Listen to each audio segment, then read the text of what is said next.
నాగార్జున గారితో పర్సనల్గా నాకున్నటువంటి అనుభవం 30 ఏళ్ల క్రితం ఆయనతో చిన్నబాబు సినిమా చేసేటప్పుడు నాస్తికుడు ఆయన.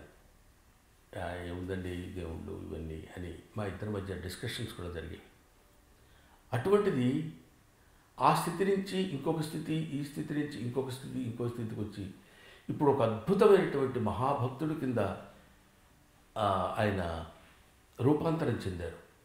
అది ఆయన రూపాంతరం చెందటం కాదు, స్వామి ఇన్ని ఏలుకుని నాయనా నువ్వు ఇలా రా, నా వైపురా, నన్ను ఆరాధించే భక్తుడిగా నువ్వు ఇలాంటి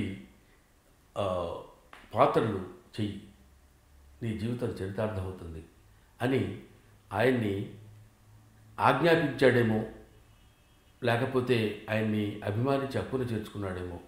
ఇంత అద్భుతమైనటువంటి పాత్రలు హతీరాం బాబా కానీ అన్నమయ్య కానీ చేసి ఆయన జన్మ చరితార్థం చేసుకున్నారు నాగార్జున గారు.